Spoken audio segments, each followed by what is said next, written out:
I'm not worried about what amount of time. I'll start writing me, nigga. That's all I gotta say. Stop writing me. Just write back. I ain't gotta write you back. Stop writing. Just one time. Just write Weirdo. back. You weird, weirdo. Oh man, Showbizz the adult Mount Rushmore of boxing. First, I want to say this. I know. I just got my beard dyed.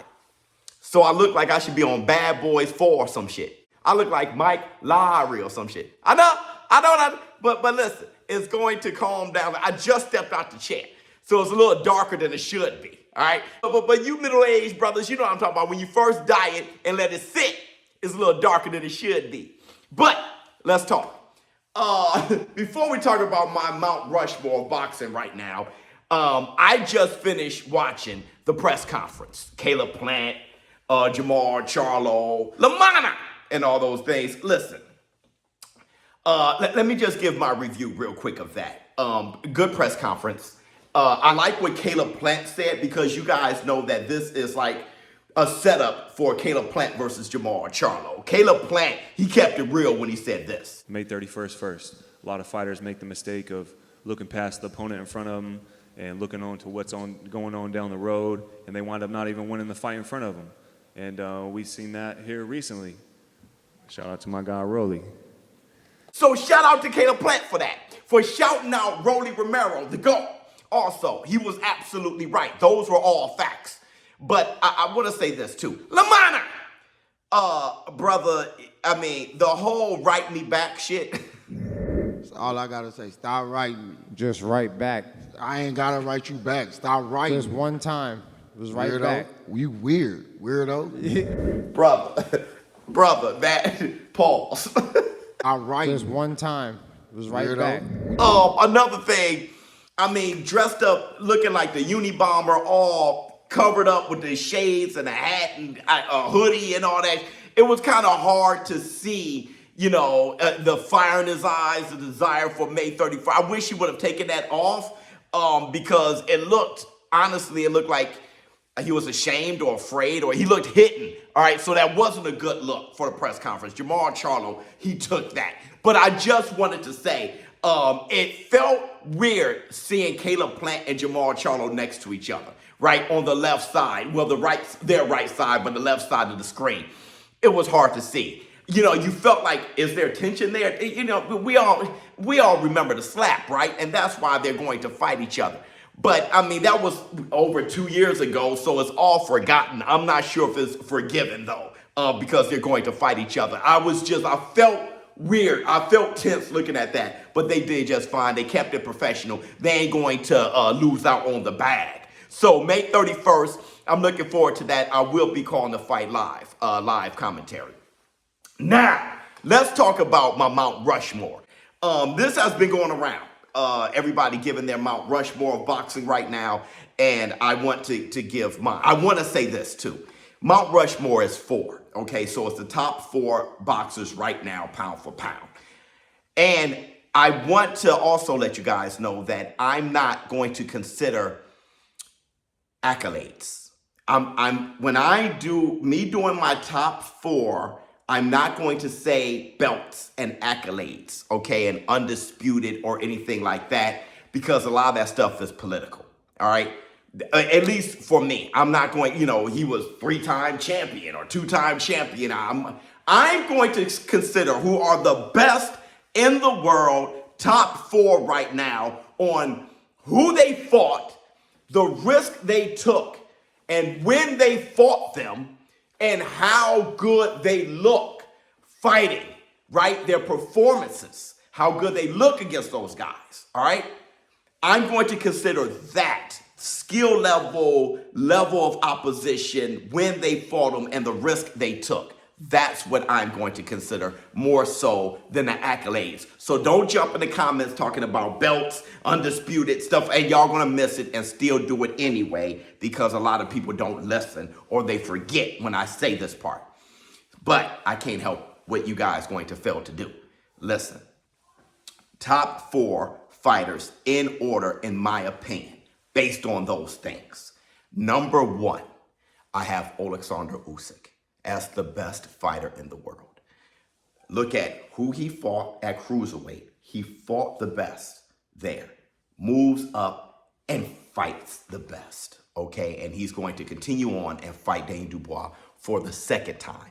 This guy is fighting big, huge, risky, skillful heavyweights who have great resumes of their own. And he's fighting them and he's taking them on multiple times, though. That's the thing. Like, okay, AJ, Tyson Fury, Dubois, but multiple times, all right?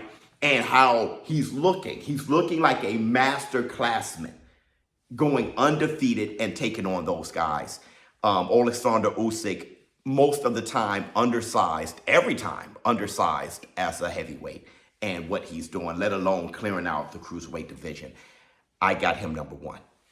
At number two, I have Saul Canelo Alvarez. I think based on who he's fought, there is nobody who has a better resume than Canelo right now. No one has a better resume than Canelo. And his skill level. The guy's extremely skillful. Now, he put on a snooze fest against William Skull, but that does not mean that describes his entire career as a fighter. Canelo Alvarez has the best resume in the world. He fought them all, took huge risks. He has a couple losses, but I mean, if you look at his resume and how he's fought, his skill level, and who he's fighting, everybody is dwarfing over him. They're usually giants over this guy, and this guy is usually the bully in the ring. Saul Canelo Alvarez, right now, I have at number two. I think he's a greater fighter than Usyk, but right now, who's better? I have Usyk 1, Canelo Alvarez number 2. At number 3, I have Dimitri Bivol. That was a difficult one for me because I was thinking of everyone, the Bam Rodriguez's of the world, Inoue, of course, Crawford, of course, thinking of everybody, even Lomachenko, Gervonta Tank Davis, Teofimo Lopez, Devin Haney. I'm thinking of all these people with great resumes and stuff like that. I think Bivol, he's so heavy at the top, and it's about right now. He's so heavy at the top of who he beat. Beterbiev, was just a wrecking ball, or he is just a wrecking ball, who is extremely skillful as well, who's never been beaten, and no one has even lasted against this guy. He fought him twice. He arguably won the first one. I think Beterbiev won, but people think Bivol won. And then he won the second one for sure. And he fought him twice, not knocked down, or knocked out. That lets you know the skill level of Dimitri Bivol. Bivol beat Canelo.